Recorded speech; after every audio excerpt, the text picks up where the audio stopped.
छात्रों, आज हम सहसंबंध गुणांक के बारे में विस्तार पूर्वक अध्ययन करेंगे। कोफिशिएंट ऑफ कोरिलेशन, ये इससे पहले हम सहसंबंध के बारे में अध्ययन कर चुके हैं। सहसंबंध होता क्या है? मैंने जब बताया कि दो चर आपस में एक दूसरे को प्रभावित करते हैं तो वो क्या होते हैं? सहसंबंध कहलाता है। यानी कहने का मतलब है, यदि एक चर के माध्यम से कोई चीज बढ़े, उसी क्रम में उसमें वृद्धि हो या कमी हो, तो वो क्या कहलाते हैं? एक चर की वजह से दूसरे चर में वृद्धि या कमी हो तो सहसंबंध कहलाता है। आज हम सहसंबंध गुणांक के बारे में विस्तार पूर्वक अध्ययन करेंगे। छात्रों, सहसंबंध गुणांक क्या होता है? सहसंबंध से हमें केवल इतना ज्ञात होता है कि दो चरों में किस प्रकार का सहसंबंध है। यानी कि सहसंबंध से हमें क्या पता चलता है? केवल कि भाई कैसा है, धनात्मक सहसंबंध है या नकारात्मक सहसंबंध है, या प्रत्यक्ष सहसंबंध है या अप्रत्यक्ष सहसंबंध है। परंतु सहसंबंध गुणांक से हम दोनों चरों के सहसंबंध के साथ साथ सहसंबंध की मात्रा का भी ज्ञान प्राप्त कर सकते हैं। सहसंबंध गुणांक से हम ये देख लेते हैं कि कितना सहसंबंध है, एक चीज के इफेक्ट होने से दूसरा कितना इफेक्ट हो रहा है। कहने का मतलब, अब मैं तुम्हें एक छोटा सा उदाहरण देता हूं।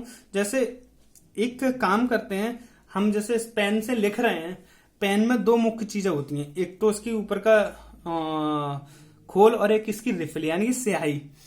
अगर स्याही, मान लीजिए 5 रुपए का पेन है, इसमें दो चीजें हैं, इसका एक खोखल और स्याही। अगर स्याही इसकी 5 रुपए के पेन में स्याही कितने रुपए की पड़े? 4 रुपए की पड़े, तो आदमी क्या करेगा? डायरेक्ट क्या लेगा? पेन लेगा। सही। तो कितना प्रभाव पड़ रहा है। और अगर ये 5 रुपए की पेन में 50 पैसे की इसमें रिफिल पड़े तो आदमी क्या करेगा? पेन को संभाल कर रखेगा, 50 पैसे की रिफिल ज्यादा खरीदेगा। तो कितना भी दोनों में जो संबंध है वो कितना अधिक है और कितना कम है, इसके लिए जानने के लिए हम क्या करते हैं? सहसंबंध गुणांक का गणना करते हैं। तो यही है कि सहसंबंध केवल हमें यह बताता है कि सहसंबंध है कैसा, यानी धनात्मक है या ऋणात्मक है। परंतु सहसंबंध गुणांक हमें यह बताता है कितना सहसंबंध है। सहसंबंध गुणांक के बारे में और हम देख लेते हैं सहसंबंध गुणांक के विस्तार क्या होता है। सहसंबंध, सामान्यतः सहसंबंध गुणांक का मान -1 से +1 तक रहता है। यानी कि यह समझ लो, आपका जो भी उत्तर आएगा, आपको जो भी आंसर आएगा, जब आप सहसंबंध गुणांक के सवाल करोगे तो उसका जो उत्तर आएगा -1 से +1 तक आएगा। अगर इससे ज्यादा आता है तो समझ लेना आपका सवाल गलत है। ठीक। इसका मान कभी भी 1 से अधिक व -1 से कम नहीं आ सकता। इसके बारे में हम देख लेते हैं क्या क्या तरीका है। देखो, प्लस माइनस कुछ भी हो, प्लस माइनस, चाहे वो प्लस का हो चाहे माइनस का हो, वो एक आए। मान लो प्लस का 1 या माइनस का 1, तो उसे कहेंगे पूर्ण सहसंबंध। अब पूर्ण सहसंबंध दो तरीके होंगे, पूर्ण धनात्मक सहसंबंध, पॉजिटिव सहसंबंध, या पूर्ण नकारात्मक सहसंबंध। समझ में आ गई? अगर कोई आंसर पूरा 1 आता है, या माइनस का 1 या प्लस का 1, तो हम क्या कहेंगे? वो पूर्ण धनात्मक है या पूर्ण ऋणात्मक सहसंबंध है। इसके बाद है 0.81 से 0.99 तक। अब वो चाहे प्लस में आए या माइनस में आए। अगर प्लस में आता है तो हम लिखेंगे अति उच्च धनात्मक सहसंबंध, अति उच्च धनात्मक सहसंबंध। और अगर वह माइनस में आए तो हम क्या लिखेंगे? अति उच्च ऋणात्मक सहसंबंध।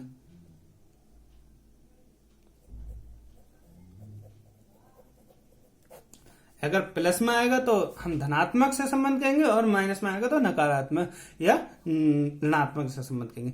माइनस के 61 से 80 तक आए तो हम कहेंगे उच्च सहसंबंध है, वो धनात्मक भी हो सकता है या ऋणात्मक भी हो सकता है। अगर वो 0.41 से 60 तक आए तो साधारण सहसंबंध कहलाता है, वो चाहे धनात्मक आए या ऋणात्मक आए। माइनस का आएगा तो ऋणात्मक और प्लस का आएगा तो धनात्मक। अगर 21 से 40 तक आए तो निम्न सहसंबंध, और 0.01 से 0.20 तक आए तो हम कहेंगे नगण्य सहसंबंध है। और अगर 0 आता है तो हम कहेंगे, 0 आएगा ही नहीं, चाहे 0.0001 आए तो हम कहेंगे वो शून्य सहसंबंध है। मैंने आपको जब सहसंबंध पढ़ाया था तो बताया था, सहसंबंध के प्रकार बताए थे, तो मैंने बताया था धनात्मक, ऋणात्मक और शून्य। शून्य सहसंबंध काल्पनिक सहसंबंध होता है। ठीक, और हम सहसंबंध ज्ञात करने की विधियां के बारे में जान लेते हैं। देखिए छात्रों, सहसंबंध ज्ञात करने की दो विधियां हैं, बिंदु रेखीय विधि और गणितीय विधि, सहसंबंध गुणांक विधि। देखिए, बिंदु रेखीय विधि और गणितीय विधि या सहसंबंध गुणांक विधि के बारे में बता दूं। बिंदु रेखीय विधि, चूंकि मैं कॉमर्स का स्टूडेंट रहा हूं, तो ये आपके सिलेबस में ना बिंदु रेखा विधि है पूरी तरीके से। इसके टाइप्स लिख लेते हैं। अगर थ्योरी आती है तो आप बता सकते हैं कि सहसंबंध ज्ञात करने की जो मुख्य विधियां हैं वो दो तरीके की होती हैं, बिंदु रेखा विधि और गणितीय विधि। तो हम इसमें लिखेंगे बिंदु रेखीय विधि में साधारण बिंदु रेखीय विधि और विक्षेप चित्र विधि। ठीक, उसके बाद गणितीय सहसंबंध विधि। गणितीय सहसंबंध विधि या सहसंबंध गुणांक विधि में हम कार्ल्स पियर्सन विधि और कोटि अंतर विधि। कोटि अंतर विधि को स्पियर्समैन की विधि कहते हैं। और थर्ड है सहगामी विचलन विधि।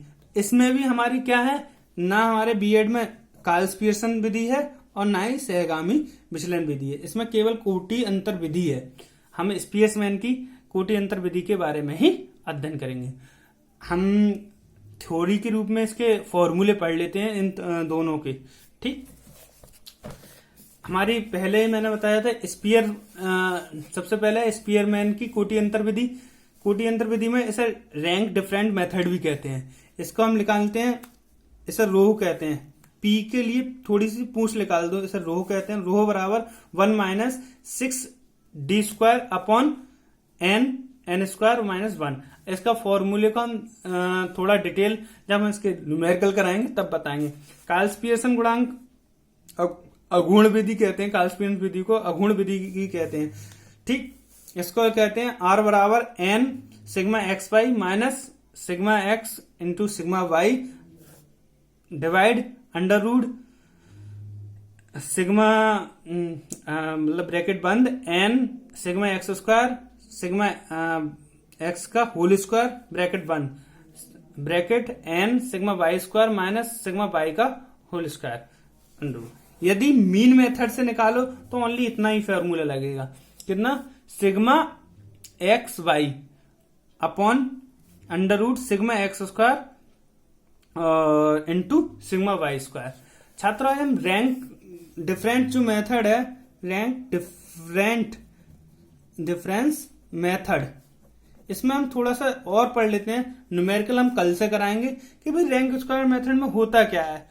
हम इसमें सबसे पहले रैंक देना सीखते हैं कि किसी व्यक्ति को कितनी रैंक आई है। तो ये आप पहले भी सीख चुके होंगे। जैसे आपने बीएड का एग्जाम दिया होगा, बीएड एंट्रेंस एग्जाम दिया होगा, तो आपकी कोई ना कोई रैंक आई होगी। किसी की 1 लाख आई होगी, किसी की 10,000 आई होगी, किसी की 500 आई होगी, किसी की 400 आई होगी, किसी की 1 आई होगी। तो वो रैंक किस तरीके से बनती है हम वो स्पियरमैन कोटि अंतर विधि में या रैंक डिफरेंट मेथड में सीखेंगे। Thank you very much.